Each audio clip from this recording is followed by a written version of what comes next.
Agora começando o dia com Deus com o pastor Marcos Cruz e convidados.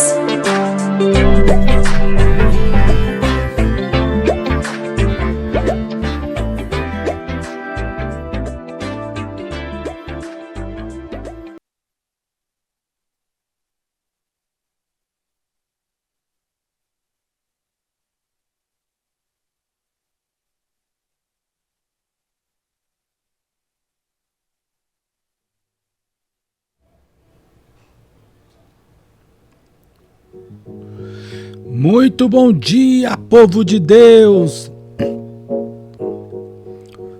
Muito bom dia, povo de Deus, na rica e doce paz de nosso Senhor e Salvador Jesus Cristo. Eu sou o pastor Marcos Cruz e vamos juntos na próxima hora falando de Jesus, falando do amor e da bondade de Deus. Quantas coisas boas Deus tem feito por nós, Deus tem nos ajudado, tem nos dado a sua graça, tem nos dado o seu poder, tem nos enriquecido, né? Nesta manhã maravilhosa vamos testemunhar da bênção de Deus. E é claro, eu quero pedir a sua ajuda, o seu apoio, você que já está por aqui, sem dúvida nenhuma, é importante que você nos apoie nesse sentido. Que sentido, pastor? No sentido de compartilhar esse link com os seus contatos. Compartilhe esse link, esse vídeo com os seus contatos. Você que nos acompanha agora e você também que vai nos acompanhar posteriormente. Nos apoie. Deus com certeza tem um plano na sua vida e tudo vai ser bom. Vai ser uma bênção, conto com o seu apoio. Bom, nesta manhã vamos ouvir um pouco da palavra de Deus, vamos ouvir a nossa irmã professora Karina Lopes, que vai falar conosco sobre Tiradentes. Olha o feriado de 21 de abril já chegando aí. Então, professora Karina Lopes vai falar conosco. É claro que depois dela ouviremos uma mensagem maravilhosa. Uma mensagem que vai edificar a nossa vida, tá bom? Bom, então para começar, vamos já ouvir a professora Karina Lopes. Bom dia, professora Karina Lopes, seja bem-vinda. O que você preparou para nós nesta manhã? Bom dia, paz do Senhor pastor Marcos. Mais uma quinta-feira que nós estamos aqui e, como vocês sabem, toda quinta-feira eu trago algum assunto de história, algum assunto de livro que seja relevante para você que acompanha aí as nossas lives. Então hoje nós vamos falar sobre Tiradentes, sobre um período chamado Inconfidência Mineira, por conta do feriado do dia 21 de abril. Quem não gosta de feriado, não é mesmo? Então no dia 21 de abril, foi decidido aí, isso no passado, que seria comemorado o dia de Tiradentes. Mas quem foi Tiradentes? Eu começo falando que a gente precisa voltar na nossa história e falar sobre o Brasil colonial. No Brasil colonial, os bandeirantes conseguiram encontrar ouro. Foi aí que tudo mudou. Então começou todo um processo de pessoas aí buscando, fazendo aí o processo de lapidar o ouro, tirar o ouro das rochas, e inclusive tinha esse da rocha, o ouro, e também tinha o que ficava às margens dos rios. Então começou então a surgir as mineradoras, né, para extrair, para ter esse trabalho. E aí, parte desse ouro que foi encontrado, a maioria estava em Minas Gerais. Tivemos ouro em outros estados, que é o caso de Goiás e Mato Grosso. Então, em Minas Gerais, que é a cidade hoje é Ouro Preto, foi a maior concentração. Então, Portugal decidiu que deveria fiscalizar esse ouro. Então, eles criam as casas de fundição, que é basicamente todo ouro que fosse extraído tinha que passar por essas casas de fundição. Seria mais ou menos um ouro legalizado. Naquela época, Portugal também estabeleceu que deveriam ser cobrados impostos sobre aquilo que se captava, sobre aquilo que eles extraíam, o ouro que fosse extraído. Então, existiam alguns impostos. Por exemplo, o quinto. Todo ouro tudo que fosse extraído, 20% deveria ir para Portugal. Então, a expressão quinto dos infernos vem por conta desse imposto. Entende-se que era horroroso esse imposto, então eles dão esse nome, quinto dos infernos. Outros impostos são o finta, a captação, a passagem e o famoso deles, a derrama. Esse imposto é o que basicamente é o que vai causar esse movimento que é chamado de Inconfidência Mineira. Existia também muito desvio de ouro. Então, aqueles que faziam a extração, eles escondiam ouro, muitas vezes nas unhas, no cabelo. Tinha casos de engolir ouro. E também eles escondiam atrás dos santos.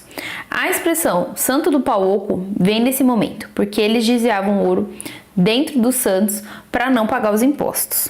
Tiradentes se chamava Joaquim José da Silva Silveira. Ele era dentista, tropeiro, minerador e comerciante. Então, eles começam a pensar o que eles deveriam fazer, porque existia ali um boato de que o Portugal ia cobrar a derrama, porque a derrama era um imposto que era recolhido anualmente de tudo que fosse captado. Se eles não pagassem esse imposto, Portugal poderia ali confiscar os bens e ir na casa dessas pessoas para poder fazer que compensasse o valor que eles não pagaram da derrama. Então isso causou um apavoro para todo mundo e é por isso que essa revolta acontece. Inclusive a bandeira de Minas Gerais, ela vem inspirada nesse momento. Então na época era um triângulo escrito liberdade ainda que tarde. Esse movimento da Inconfidência, ele foi inspirado no iluminismo. Então, o iluminismo é um ideal de uso da razão. E também o liberalismo, que era uma ideia de que você não tem que ter interferência do Estado na vida econômica das pessoas. Então, eles reivindicavam isso. Eles não queriam pagar impostos. Dentro das suas reivindicações, existiam, por exemplo, eles exigiam o perdão das dívidas, com Portugal, a formação de uma república, justamente por causa do iluminismo. Então, como por exemplo, alguns dos iluministas defendiam que o poder deveria ser dividido entre executivo, judiciário e legislativo. Então, os inconfidentes, eles exigiam que fosse uma república o Brasil. E a criação de uma moeda própria e a modernização da economia, óbvio, sem interferência do Estado, que é o liberalismo. Então, todos os envolvidos foram denunciados, o movimento não deu certo, foi frustrado. Então, os condenados, eles foram para exílio, tiveram ali os bens confiscados e o Tiradentes teve uma pena muito maior. O julgamento dele durou muito tempo, não foi uma coisa assim, vai morrer, acabou, não. Teve um julgamento, teve todo um trâmite, mas ele foi condenado. O seu corpo foi todo cortado em pedaços, então assim, eles foram muito cruéis com Tiradentes. Inclusive tem um quadro muito famoso de Tiradentes, que se você reparar bem, tem a cabeça dele, lembrando, assim, trazendo um pouco da lembrança da imagem de Jesus. É claro que é aquela imagem de Jesus meio europeu, mas tem um crucifixo também, e se tem uma outra parte do corpo que é o formato do Brasil. Então o pintor, ele quis dar, essa inspiração para fazer sua obra, e tem uma alusão a uma pessoa da Revolução Francesa, o Marat. O Marat, ele era um jornalista do L'Ami de Peuple, inclusive ele foi horroroso, ele dava os nomes para as pessoas irem para a guilhotina, ele estimulava a revolução, então assim, não foi ninguém legal. Mas o autor dessa obra, o pintor dessa obra, ele traz uma referência ao Jean Paul Marat. Então a morte de Tiradentes, ela aconteceu, a sua pena foi horrorosa, mas aí você vai me perguntar, por que existe o feriado? Por que comemora-se esse dia? Obviamente que esse feriado não foi estabelecido naquela época, mas sim depois de alguns anos, que foi quando o Brasil virou uma república. Então, quando os republicanos eles fizeram de fato o golpe para tirar o Dom Pedro, para acabar com o segundo reinado, eles não tinham nenhum apoio popular. Então, eles precisavam fabricar ídolos, fazer uma bandeira nova, fazer um hino nacional, tudo novo. Eles escolheram Tiradentes para ser o mártir da causa, já que os inconfidentes pediam uma república. Então eles usaram Tiradentes para fazer com que as pessoas entendessem que república era bom, tão bom que existiam pessoas que lutaram lá atrás por causa dessa causa, né? Então eles queriam que as pessoas entendessem que a causa republicana era sim uma luta de muitos anos, era algo que era importante, que era necessário, que o Brasil estava avançando, que o Brasil estava melhorando. Então foi por isso que foi escolhido Tiradentes para homenagear, para ser o mártir da causa republicana. Por que eles fizeram isso? Os republicanos eles não tinham apoio nenhum. O povo não queria exatamente que mudassem do dia para a noite o regime, mas eles fizeram. Então eles tiveram todo esse trabalho para fazer com que as pessoas tivessem orgulho do Brasil ter virado uma república. Então basicamente foi isso, esse foi o motivo do feriado do dia 21. Então eu vou encerrando minha fala por aqui. Se você sabia já desse feriado, deixe um comentário aí na live pra gente saber como estão os seus conhecimentos em história. E se você não sabia, comenta também. É isso, eu agradeço aí, né, o pastor Marcos. Todas as semanas aí a gente tem esse desafio. E é isso, eu agradeço, muito obrigado. Até quinta-feira que vem.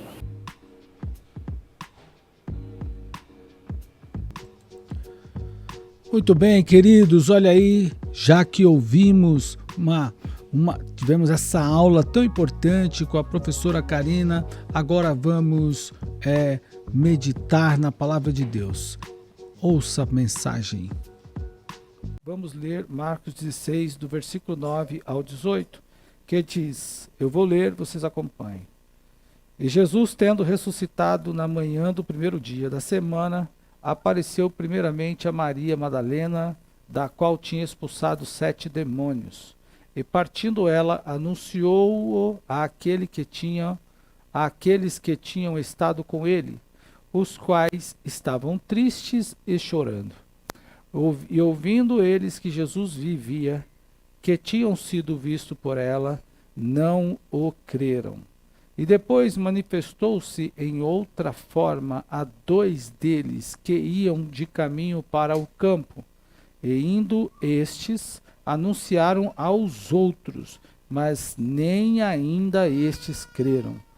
Finalmente apareceu aos 11, estando eles assentados juntamente, e lançou-lhes ao rosto a sua incredulidade e dureza de coração, por não haverem crido nos que tinham já visto ressuscitado. E disse-lhe, ide por todo o mundo e pregai o evangelho a toda criatura. Quem crer e for batizado será salvo, mas quem não crer será condenado. E estes sinais seguirão os que crerem. Em meu nome expulsarão demônios, falarão novas línguas, pegarão nas serpentes, e se beberem alguma coisa mortífera, não lhes fará dano algum. E imporão as mãos sobre os enfermos e os curarão. Ora, o Senhor, depois de lhes ter falado, foi recebido no céu e assentou-se à direita de Deus. Agora, indo para o texto que pregamos, que vamos falar, quero compartilhar um pouco sobre a necessidade de se pregar o evangelho a toda criatura. E quando se fala de toda criatura, você sabe que eu estive pensando há pouco tempo que algumas pessoas não fazem muito parte, não estão inclusas nesse pacote de toda criatura, não por parte de Deus, mas por parte da igreja. A igreja não olha muito para determinados públicos, aos quais eu quero compartilhar com vocês. Por isso, esta noite precisamos compartilhar, precisamos falar, revisar.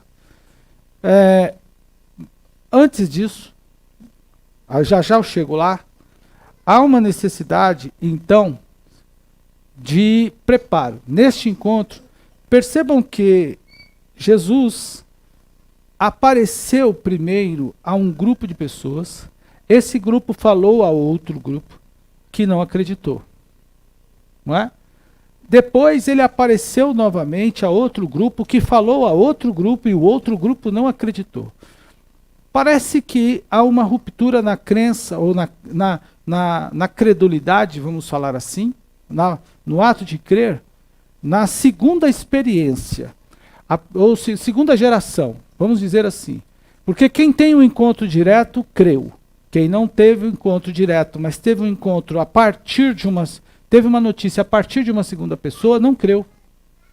Isso está aqui no texto, nos 2 versículos que li, e que inclusive eu dei ênfase na leitura. Ele diz assim, partindo dali, olha só, e partindo ela, anunciou àqueles que tinham estado com ele, os quais estavam tristes e chorando. O estado dos discípulos era tristeza e choro. E ouvindo eles que Jesus vivia e tinha sido visto por ela, não creram. Então os discípulos não acreditaram no que a mulher falou. Depois, diz a Bíblia, se manifestou em outra forma a 2 deles, que iam caminho para o campo. Indo estes, anunciaram-no aos outros, que também não creram. Então percebam que a mulher creu, e os 2 que estavam no caminho do campo também creram. Mas os discípulos que ouviram a mulher não creram, e os outros discípulos que ouviram os 2 que iam para o campo também não acreditaram. Então tem uma dificuldade aí. Tem um problema. Não sabemos de que forma foi apresentado o evangelho. A mensagem foi a mesma. Ele disse que era para avisar. Olha lá, ele apareceu primeiro a Maria Madalena, que tinha expulsado 7 demônios, e ordenou que ela anunciasse os outros. Agora, será que o problema da descrença dos discípulos, será que o problema da dificuldade dos discípulos que ouviram a mulher, de não acreditar no testemunho da mulher, foi gerado somente pela falta de fé deles, ou também pelo preparo dela? Mas, para não deixar a coisa, senão alguém vai falar, essa mensagem é sexista, não é? Alguém poderá dizer, essa mensagem é sexista. Não, porque aí, uma mulher, 2 homens. Então, uma mulher pregou, os homens não acreditaram. 2 homens pregaram e os outros também não acreditaram. Então, aí mais abaixo, os 2 que estavam indo ao campo também anunciaram aos demais, e eles também não, os demais que ouviram não creram. Então pode ser que tenha um problema aí, ok? Pode ser que tenha um problema aí. E esse problema está claro, Jesus anuncia, finalmente, verso 14, apareceu aos 11, estando eles assentados, juntamente ele já lança em rosto a sua incredulidade e dureza de coração. A primeira questão está dita aqui. Vocês não podem ser incrédulos, vocês têm que ser crente. Vocês têm que ser crente. E ouvir Jesus não era muito fácil, não. Porque, veja o texto, diz aqui, ele dá logo na testa. Tum!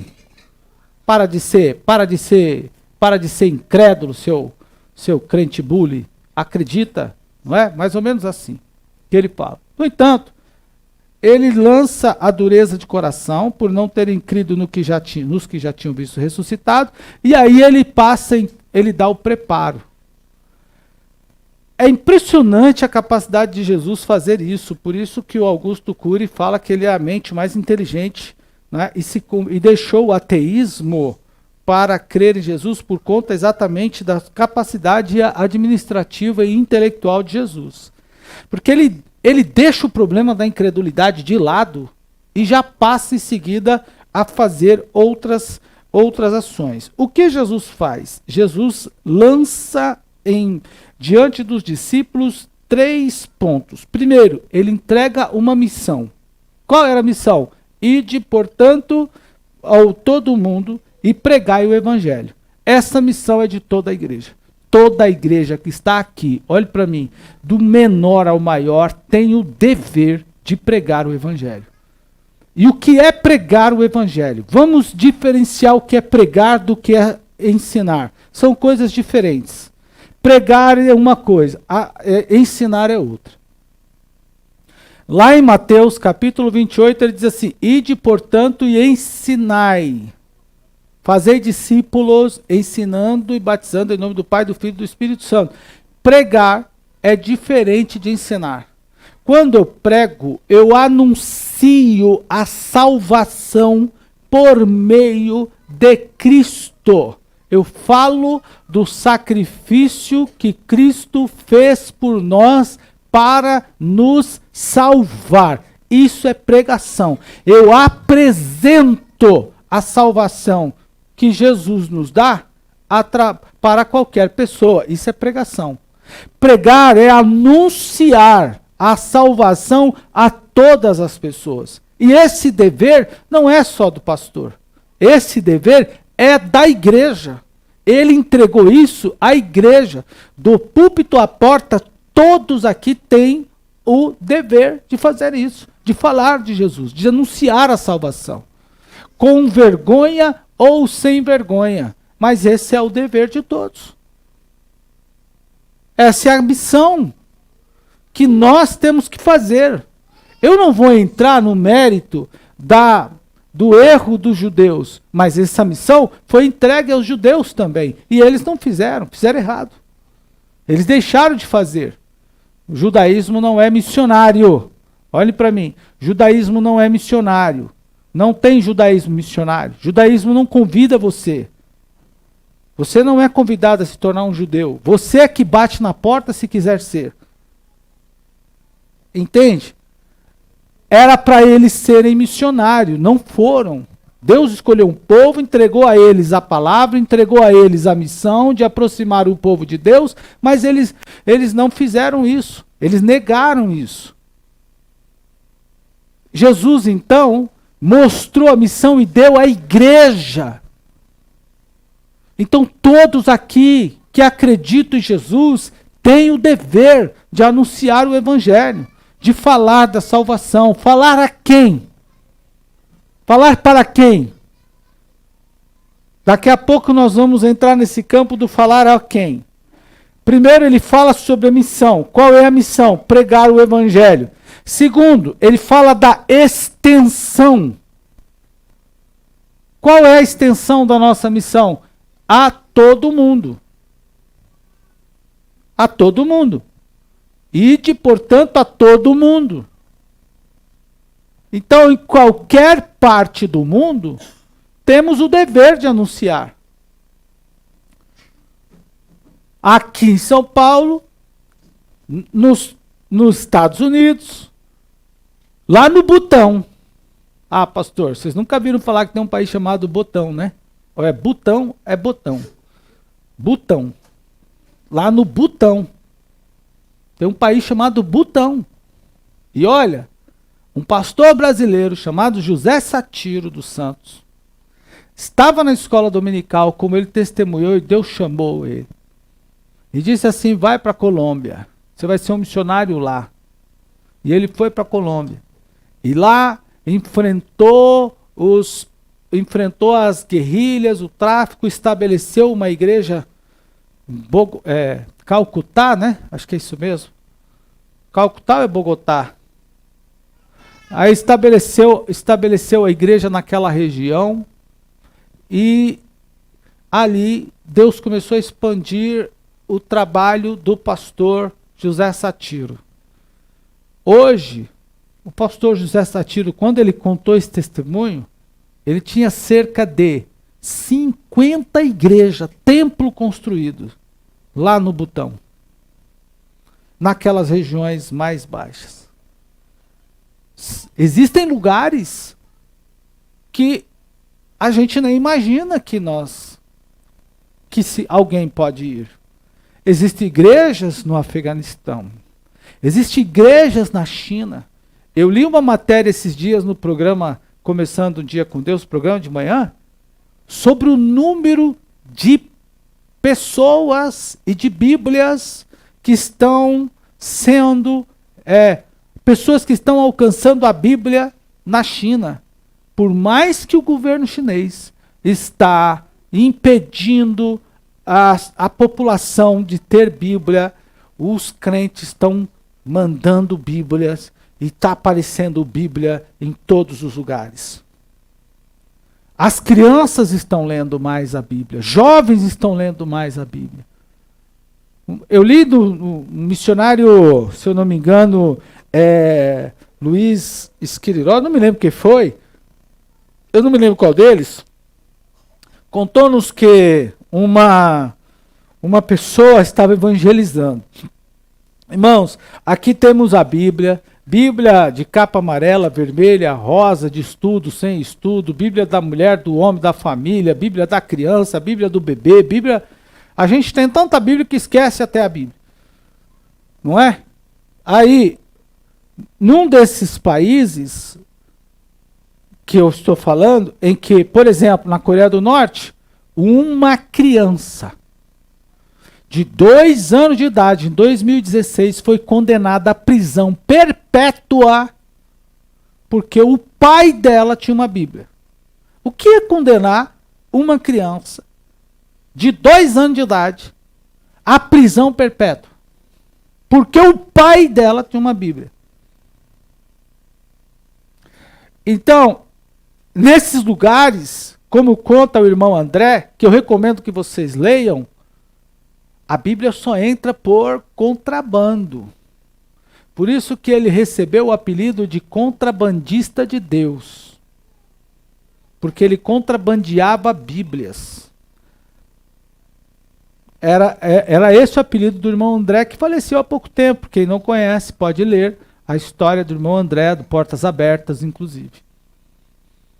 Então, você vai nesses lugares de regime fechado ao Evangelho, como é que a Bíblia chega? Um comerciante, olha aqui, se converteu. E o Evangelho, irmão, o Evangelho chega. Por exemplo, no governo chinês, a internet que nós temos aqui no celular não chega. Essa normal não chega, mas tem outras formas que o povo consegue fazer chegar. E aí vejam bem, um comerciante se converteu, mandou imprimir histórias, notícias em jornal. Irmão, pegou o texto bíblico, transformou o texto bíblico em texto noticioso. Isso dá um trabalho. Eu tenho que pegar o texto e transformar o texto para falar para os adolescentes. Então ele pegou o texto, transformou, contratou um jornalista crente também, parceria. O cara foi transformando todo o texto bíblico em notícia de jornal. E aí veio o cidadão e comprou uma dúzia de banana e o indivíduo embrulhou aquela dúzia de banana naquele papel de jornal. Os irmãos se lembram quando se embrulhava banana no jornal? Produto no jornal? Quem se lembra? Quem é da turma que o jornal era utilizado para embalar fruta na feira? Levanta a mão aí, deixa eu ver os acima dos 50 aí. Olha, agora tá...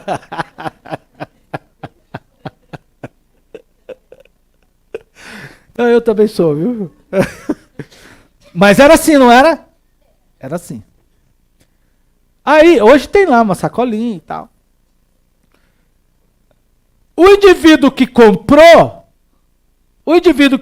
a dúzia de banana lá, a fruta, quando desembalou, foi jogar fora, viu o título. Tipo assim, homem ressuscita depois de 3 dias. Depois de 3 dias de sepultado. Mais ou menos essa era e bem sensacionalista, né? Homem, título jornalístico, não tem artigo. O homem, não, no início da frase, é direto. Sujeito, verbo, predicado. Homem ressuscita depois de 3 dias de sepultado. E ele contou, e ele deu uma notícia, pegou, olha só como o cara teve que fazer. Pegou uma parte de um evento que tinha acontecido, embutiu a matéria do homem morto que ressuscitou 3 dias no meio do evento para não sofrer punição. Contou só uma parte da história. O rapaz que comprou, leu, título, ficou curioso, porque não é uma coisa comum. Leu aquela matéria, tinha só um pedaço. No outro dia ele foi comprar outro produto. Ele falou assim, eu quero a segunda parte daquela matéria de ontem. Eu quero a segunda parte daquela matéria de ontem. Aí qual a matéria? O jornal de ontem que você me mandou, que falava do homem que ressuscitou 3 dias depois. Aí o comerciante foi lá e pegou a segunda parte da matéria, embrulhou a matéria, e assim ele foi evangelizando, até que o camarada se converteu, aí converteu outro.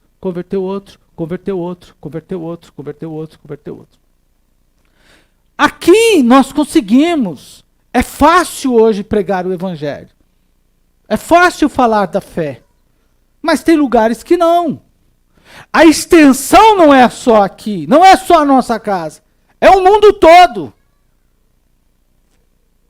Max Dow, um evangelista que a gente conhece, ele trabalha lá entre os muçulmanos na Arábia Saudita. Agora ele está para aquela região. Entre os muçulmanos, ele trabalha naquela região. Ele faz cultos. E ele é caracteristicamente muçulmano. Não é?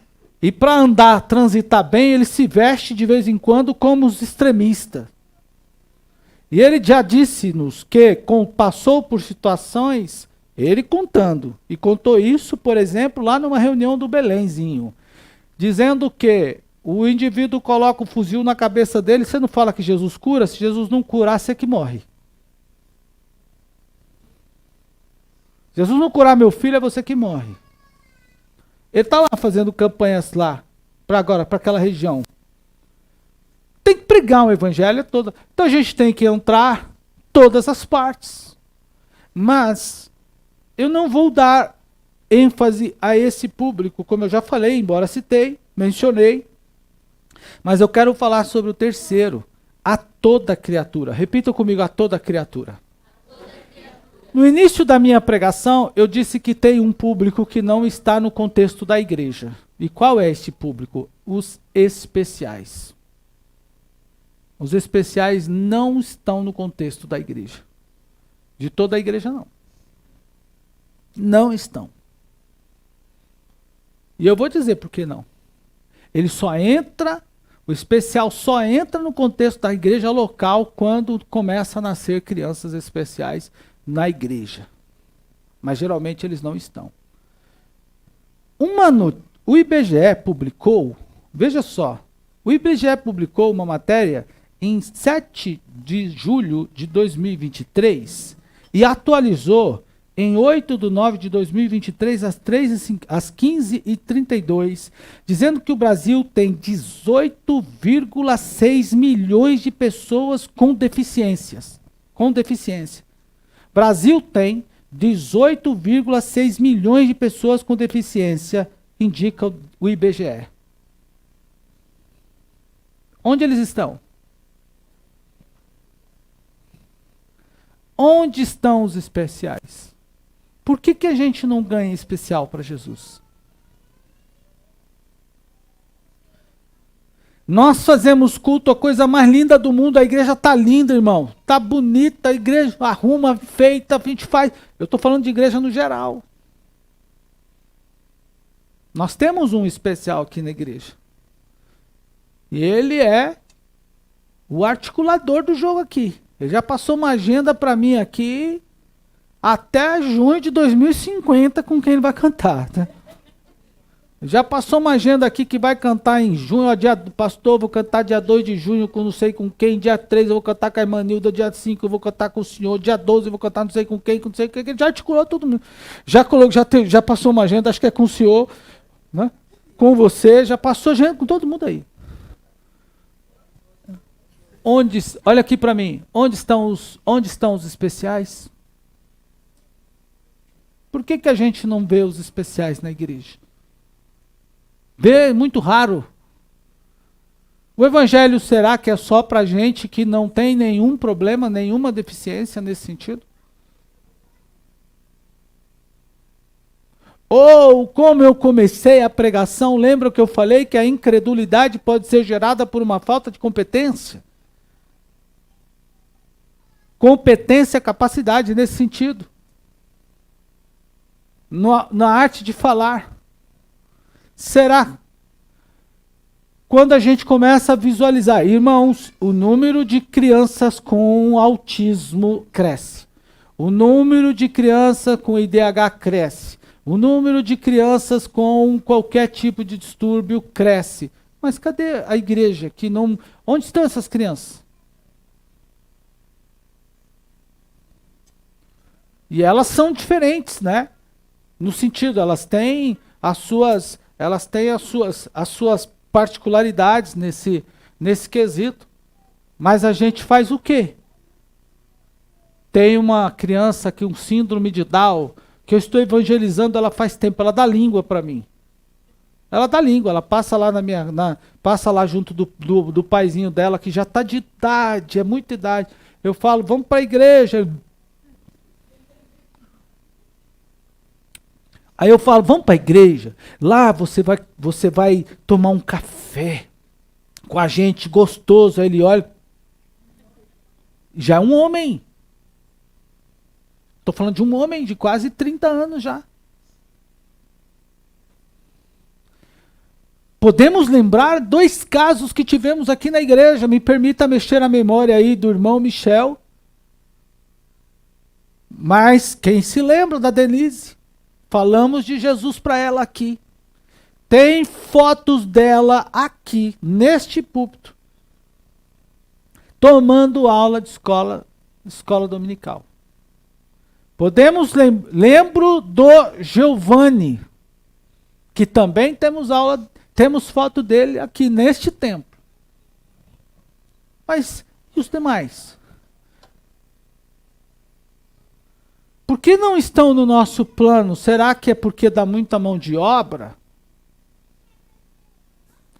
Se nasceu uma criança cega aqui na igreja, pastor, Deus me livre, o senhor está... Aí alguém diz assim, você está gorando, né? Que é a linguagem. Pastor, está gorando, que vai... Ué, irmão, se nascer uma criança deficiente, a gente faz o quê? Joga fora? Fala assim, não, vai procurar outra igreja, vai para o APAI, vai para qualquer lugar? Como é que a gente fala de Jesus para ela?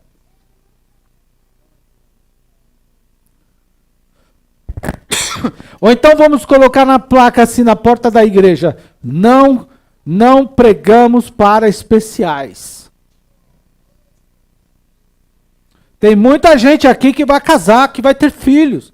E aí, olhe para mim, essa é uma realidade que a gente precisa se atentar. Eu sou crente, sou servo de Deus, sou um homem abençoado, mas eu posso ter um filho especial. E isso não quer dizer que Deus me amaldiçoou, não.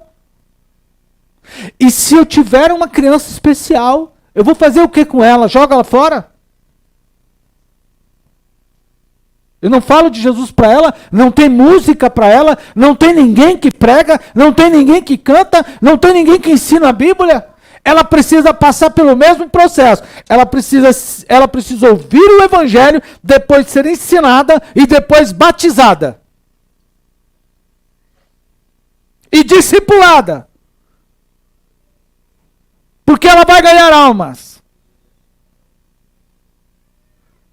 Numa outra história, também relatada no livro, uma criança especial, convertida ao evangelho, não podia descer à rua para brincar com as crianças, porque ela era tetraplégica, não paraplégica, era tetraplégica. Então ela não conseguia brincar, só conseguia quando alguém levava. E o que ela aprendeu a fazer? Ela cresceu na igreja e ouviu falar da missão. Então, como ela podia movimentar os braços, ela começou a escrever cartinhas.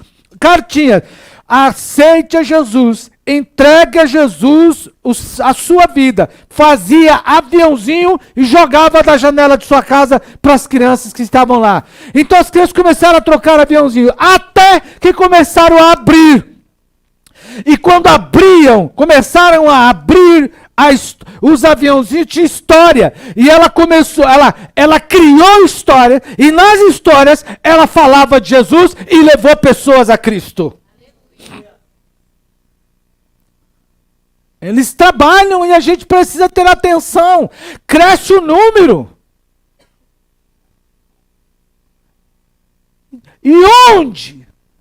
Pastor, vamos fazer missão em tal lugar. Vamos fazer missão lá em tal lugar. Vamos fazer missão lá no Japão. Vamos fazer missão lá em Tóquio. Vamos fazer missão lá nos Estados Unidos. Mas espera aí, do seu lado pode ter uma criança que não fala. Do seu lado pode ter uma criança que não entende muito bem. Do seu lado pode ter uma criança com déficit de inteligência e precisa de um pregador do evangelho, de um discipulador. E Jesus pergunta: quem vai? Quem vai? A quem enviarei?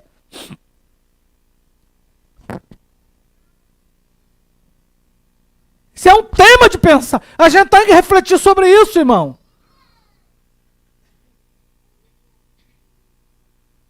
Entrevistando a irmã, que já veio aqui junto com o esposo dela, os dois, a irmã Railda, muito amiga minha, por sinal, e já congregou conosco no início dessa igreja, canta e toca muito bem. Ela já me contou que uma das frustrações que ela teve, já passou, hoje ela lida bem com isso, é que quando vai à igreja as pessoas pensam que ela vai só atrás de cura. Lá em Tietê tinha um garçom, vocês já comeram lanche lá com ele, quem já foi? Ele era surdo e mudo, alguém se lembra?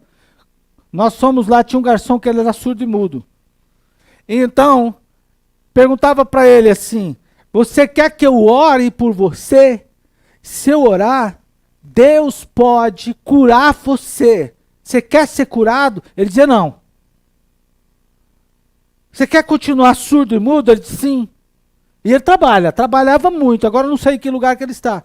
Por quê? Vocês falam, ele dizia assim, ó, vocês falam muita bobagem.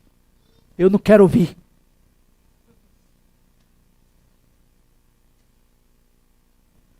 Tô bem. Eu deito. Ele fala, eu deito. Vocês.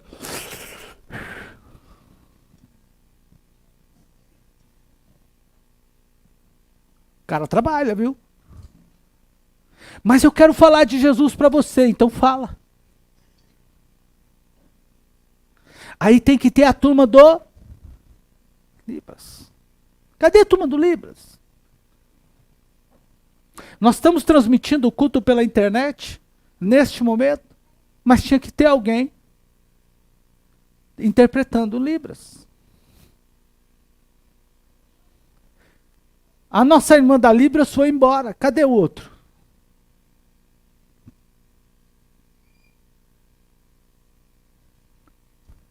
Percebam que nós estamos transmitindo o culto pela internet.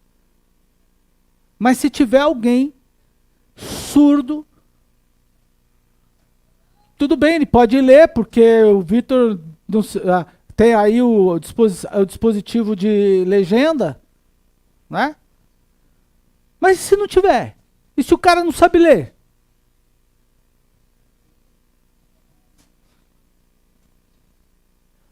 Esta noite, Deus faz uma pergunta para esta igreja. Queremos pregar a quem? Pregar a toda criatura, irmãos, implica em falar para os especiais, implica em falar para os que não são especiais, implica em falar, por exemplo, para aqueles que são de outras nacionalidades. Temos que falar para aqueles que são de outras nacionalidades. Vocês viram o número de venezuelanos que estão trabalhando nos comércios? Viram? Viram? Alguém já viu aí o número de estrangeiros nos comércios aqui da região? Temos que falar de Jesus para eles. Muitos. Em muitos casos, olhe para mim, eu não estou fazendo denúncia não. Eu não estou fazendo denúncia. Não, não estou. Mas em muitos casos, eles são explorados financeiramente. até terem os seus direitos legais no país, são explorados. Você acha que não tem explorador?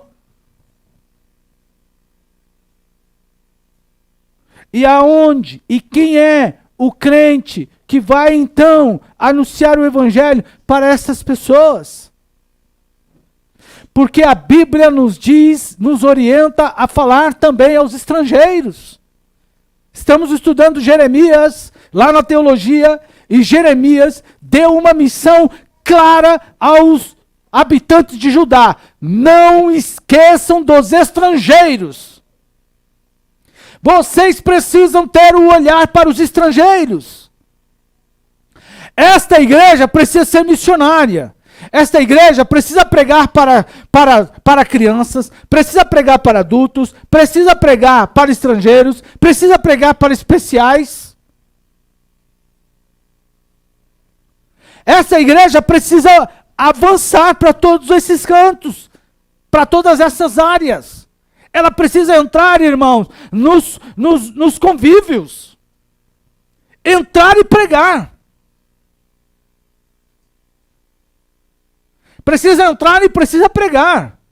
E tem hora que a gente entra, busca uma pessoa, arranca ela lá de dentro daquele lugar e diz, vem comigo. Ela vem cheia de problemas, mas vem. Ela vem cheia de problemas, mas vem, irmão, e não importa.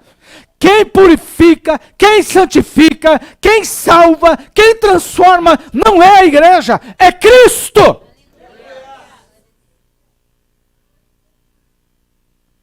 Ide por todo mundo. Então nós precisamos fazer isso. A semelhança de muitos outros, dos quais eu falei. Então, o que ele fez? Ele deu a missão, a extensão, o alcance, o público. Agora, qual era a missão completa? Batizar, pregar, batizar, discipular. Para pregar, precisamos aprender o evangelho. Para batizar, tem que ter a água. Mas de discipular, tem que ter o professor. Discípulo. Como faz um discípulo? Olhe para mim aqui. Como é que faz um discípulo? Discípulo, irmão, nos dias de Jesus, era feito um a um. Uma pessoa e um mestre. Era um e um. Um sentadinho de frente para o outro, fazendo o ensinamento.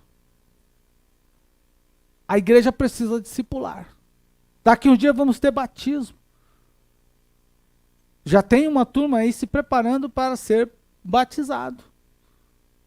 E vamos tirar, quem não conhece, aqui tem um tanque batismal. Então a gente vai tirar aqui essa turminha aqui, e vamos encher esse tanque e batizar umas pessoas. Mas tem o trabalho do discipulado. Eles precisam aprender quem é Cristo. Eles precisam aprender quem é Deus, Pai. Precisam aprender sobre o Espírito Santo. Precisam entender a Trindade. Precisam entender a Bíblia. Quem escreveu a Bíblia? A Bíblia foi escrita por homens? Foi escrita por quem? Precisam entender o que é a igreja.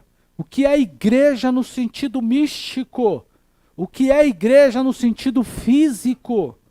Como esta que estamos vendo aqui. Precisam entender o que é arrebatamento. Precisam entender o que é o céu. Precisam ter certeza do que é santificação. Precisam entender o que é justificação. Está vendo, pastor? O senhor está falando de umas coisas que eu não estou entendendo. Espera aí. Eu fiz uma pergunta há poucos dias aqui, eu não sei em que lugar foi, que culto foi, em que evento que foi, mas eu perguntei, quando eu vou conseguir me santificar a mim mesmo? Que ato eu sou capaz de fazer que eu posso me santificar? Eu preguei aqui que nós sequer sabemos os pecados que cometemos. Salmo 32, se eu não me engano, o salmista disse o seguinte, me perdoa pelos pecados ocultos que eu cometi e nem sei que é pecado. Eles precisam saber, irmão, então olhe para mim, preste atenção no que eu vou dizer. Eu não consigo me santificar. Por mais que eu faça, posso me trancar dentro de casa, posso desligar a TV, posso desligar o rádio, posso desligar a internet, posso não falar com ninguém. Isso me santifica? Isso só me separa, mas não me santifica. Quem me santifica? Quem tira o pecado que está em mim? Quando Adão pecou, olhe para mim, Adão e Eva não tiveram filhos antes do pecado, só depois. E quando eles pecaram e passaram a ter filho, quando eles pecaram, o corpo, a natureza de Adão e Eva foi deturpada, desfigurada. Então, quando eles passaram a ter filho, a degeneração provocada pelo pecado de Adão e Eva passou aos filhos. E os filhos foram gerando outros filhos. Por isso, todos pecaram e destituídos foram da glória de Deus. Agora, todos pecaram. Ok, então toda a raça humana. Mas Cristo não pecou. E a Bíblia diz, se por um homem entrou o pecado no mundo e toda a raça humana pecou, também por um homem entrou a santificação no mundo. E todo aquele que nele crê será salvo e santificado. Então, veja, eu não consigo me manter santo, mas Ele é santo. Ele venceu o pecado e Ele me justificou. Então o diabo diz todo dia a Deus, o Marcos é um pecador. Jesus diz, sim, é que eu santifiquei. Glória seja dada ao nome do Senhor. Então eles precisam entender sobre isso. E quem é que vai ensinar? Quem é que vai ensinar? Quem é que vai ensinar sobre tudo isso? Eles precisam adorar a Deus. E quem é que vai ensinar?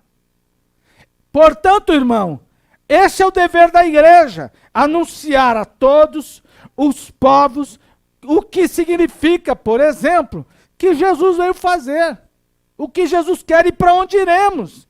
Precisam anunciar a todos que há uma libertação proposta por Deus para todo aquele que pecou, para todo ser humano. Me lembro de uma jovem chamada Cristina, que eu conheci quando eu trabalhava lá na década de 90 numa empresa, e ela disse o seguinte, Marcos, ela era muito bonita, linda, e ela disse o seguinte, você acha que Deus vai mandar uma pessoa igual a mim, olha, para o inferno de sem curva?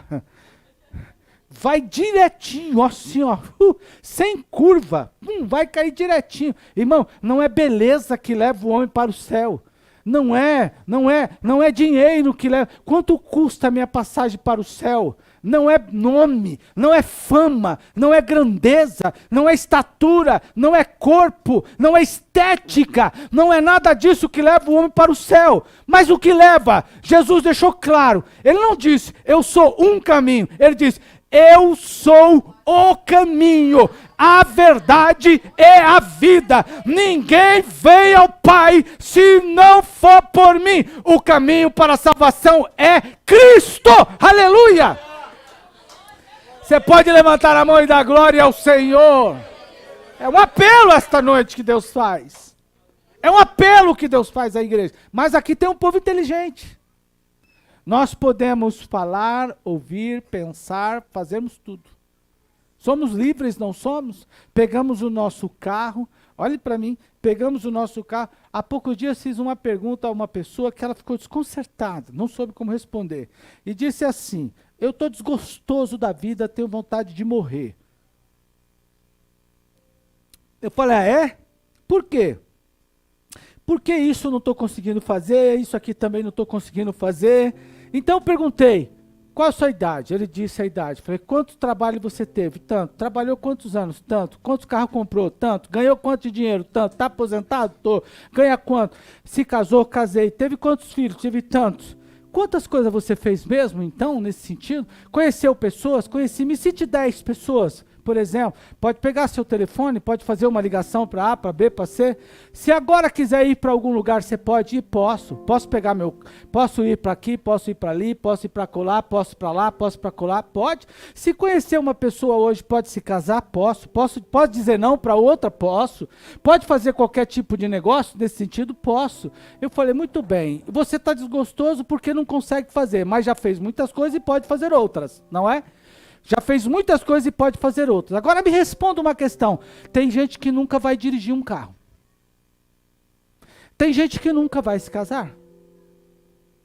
Tem gente que nunca vai ter um registro em carteira. Tem gente que nunca terá um filho. Tem gente que nunca vai poder educar. Tem gente que nunca vai ser apresentado numa nova empresa. Quantas empresas novas você trabalhou? Você trocou? Lembra? E eu fui perguntando. Lembra da sua primeira empresa? Lembro, tal lugar, tal lugar. Lembra da segunda? Lembro, tal lugar, tal lugar. Lembra da terceira? Lembro, tal lugar, tal lugar, tal lugar. Lembra do teu salário? Qual foi o teu melhor salário? Quando foi comprar o seu primeiro carro? Eu lembro como foi comprar o meu primeiro carro. Você se lembra? Quem comprou o carro aí? Se lembra como foi comprar o seu primeiro carro? A Mancida está no primeiro. E está difícil de fazer ela soltar esse primeiro. Que ela gosta desse tatuzinho. Olha só, irmão. Preste atenção. E eu perguntei a ele, você se lembra do primeiro? Lembro. Lembra do segundo? Lembro. Dos carros que você teve, qual você mais gostou? Do A, do B, do C? Eu disse, tem gente que nunca vai ter. Tem gente que nunca vai ter. Qual era a cor do carro que você mais gostava? Ele disse tal. Eu falei, tem gente que nunca vai ver. Se Deus não curar, ninguém nunca vai ter. Se Deus não curar, ninguém nunca vai ver. Alguém nunca vai ver, quero dizer. Irmão, vocês são inteligentes, diga glória ao Senhor. Uns aqui têm facilidade para uma coisa, outros têm facilidade para outras, outros para outras. Aqui, Deus tem uma multidão de gente inteligente. Tem gente aqui que desenrola uma coisa muito rápido. Tem gente mais paciente, tem outros que não. Você é inteligente, glória ao Senhor. Agora olhe para mim. Por que não colocar a sua inteligência a serviço de Deus?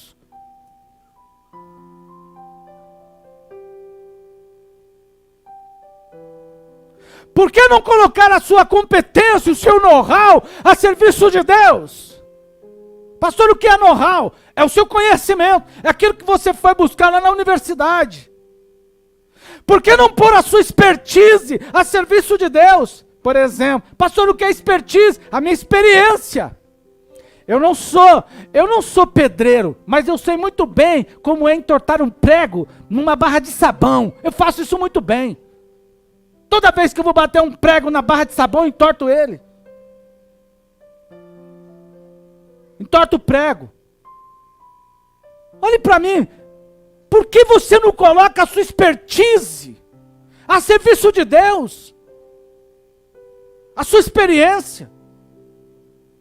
Coloca a serviço de Deus. Deus te deu inteligência. Olha aqui, irmão, todos os que aqui estão são inteligentes. Quem não sabe ler, tem a possibilidade de aprender. Tem professores aqui. Quem não sabe escrever, pode aprender. Quem não conhece a língua de sinais, pode aprender. Aqui não tem ninguém não dotado de inteligência. Todos aqui são inteligentes para a glória de Deus. E Deus pode abençoar você em tudo. Glória ao nome do Senhor. Coloque-se a serviço de Deus. Coloque-se a serviço de Deus. Eu estava no trem indo para Lapa. Eu estava fazendo um curso lá esses dias. Fiz 2 meses de curso de primeiro sábado de janeiro até março. E peguei lá, tomei o trem lá na estação. Não lembro qual é o nome da estação lá que antes de Osasco. Presidente Altino. Estava lendo um texto. Quando eu estou no transporte público, eu gosto de ler. Estava lendo um texto. Daqui a pouco o trenzão lotado, irmão. Mas estava lotado de manhã. Lotadão. Levantou uma senhora. Acho que de uns 70 e tantos anos. Daí para lá. Mais ou menos assim. Ela levantou, ela estava sentadinha. Ela se levantou. Bom dia, senhoras e senhores. Aí eu, como mais um daqueles que estão ouvindo, não dá muita atenção, né? Queria falar de algo para vocês. tão importante, precioso, de alguém maravilhoso que talvez muitos de vocês aqui não conheçam.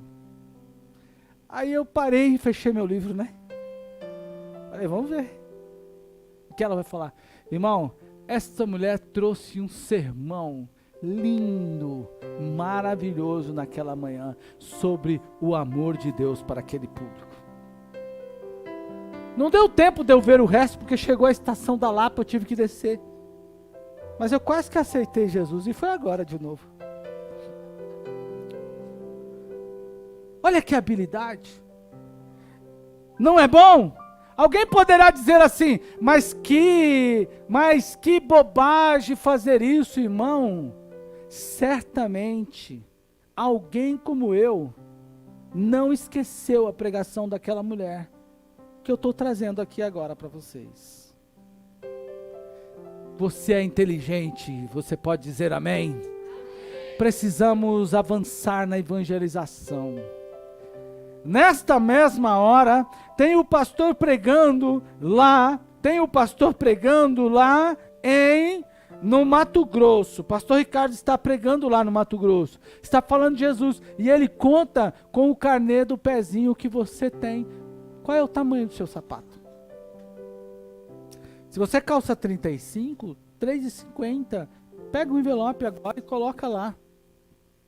Se você calça 40, coloque lá os seus R$4. Se você calça, seja lá qual o tamanho do seu pé, do seu sapato, o número do seu sapato, coloque lá, irmão. Isso não vai te fazer mais feliz ou mais triste, mais rico ou mais pobre, não.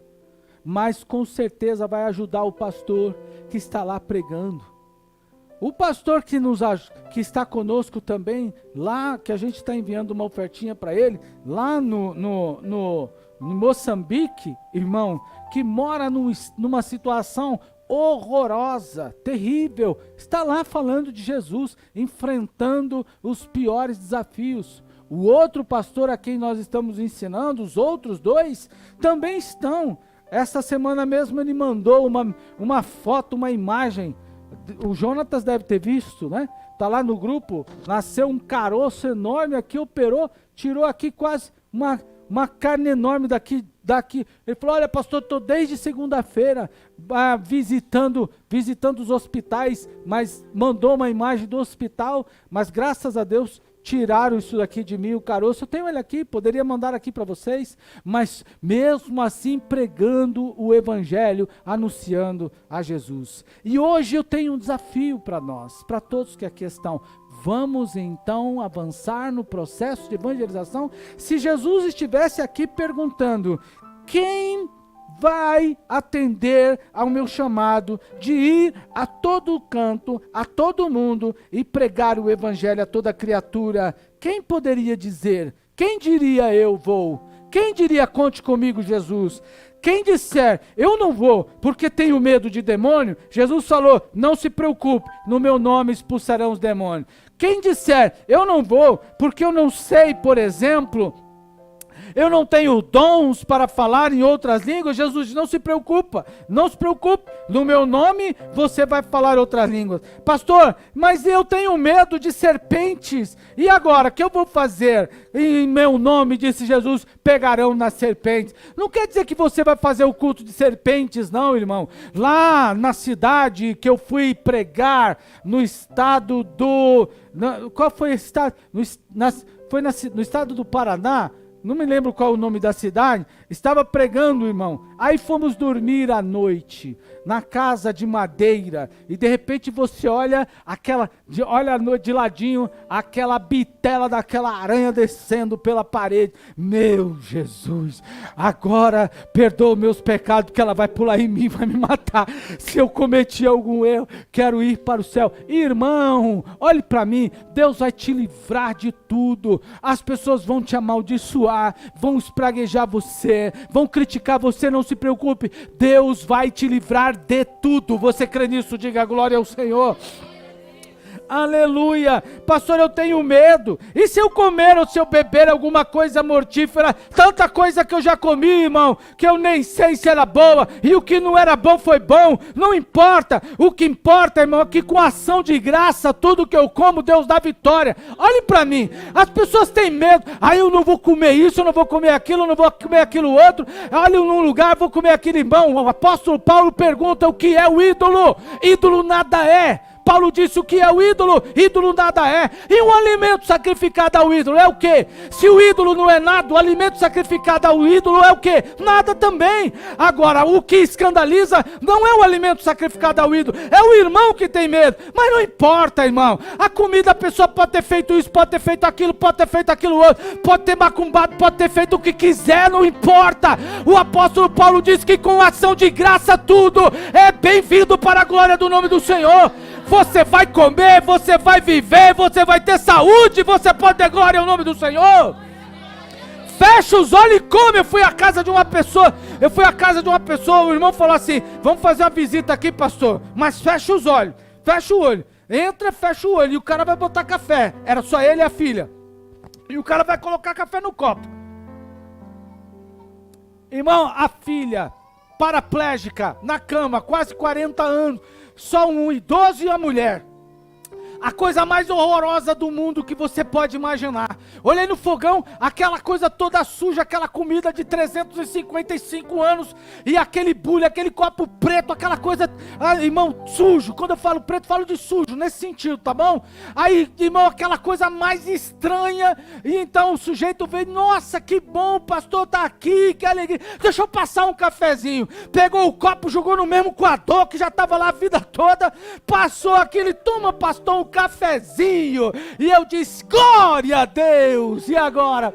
E o irmão já tinha me dito, tome, porque se o senhor não tomar, ele não deixa nem o senhor orar. Eu disse, Senhor, eu já tinha orado em casa, né? Abençoa, louvado seja Deus, e você põe o copo, já vem todo aquele cheiro, aquela coisa toda no copo, e tomei, tô aqui, feliz, glória seja dada ao nome de Jesus, aleluia, irmão.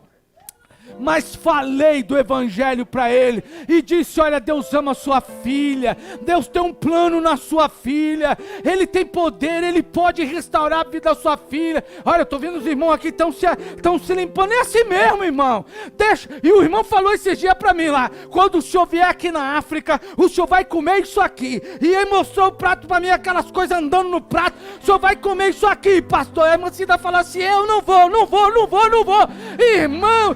não vou. Ela disse, eu não vou. Falei, vamos sim. Ela disse, eu não vou. Vai sim, irmão. Deixa Deus trabalhar na sua vida. Você é inteligente. Você vai ganhar o seu vizinho, vai ganhar o parente, vai ganhar o irmão, vai ganhar o especial, vai ganhá-lo para Jesus. Você pode dar glória ao nome do Senhor. Levante a sua mão e diga, eis-me aqui, Senhor.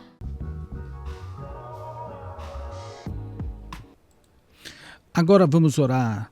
Depois dessa mensagem quente, vamos orar. Pai Celeste, te agradecemos por esta manhã, por esta mensagem, pela oportunidade de estar aqui, de adorar o teu nome, de te bendizer, de te exaltar. Continue conosco, nos abençoando, nos dando a tua graça, nos dando do teu poder, enriquecendo a nossa vida com o teu Espírito Santo. Meu Deus eterno, dê-nos sabedoria, dê-nos ousadia, inteligência, e todos que nos acompanham nesta manhã sejam tocados por ti. Aqueles que vão assistir também posteriormente a este culto, a esta pregação, a este programa, sejam edificados para a tua glória. Nós te agradecemos, Senhor, e te dou graça por tudo, em nome de Jesus. Muito bem, queridos, Deus abençoe vocês, estaremos juntos na próxima segunda-feira, se assim o Senhor nos permitir. Fique com Jesus na rica e doce paz do Senhor e até segunda-feira, se assim o Senhor nos ajudar. Fiquem na doce paz do Senhor Jesus.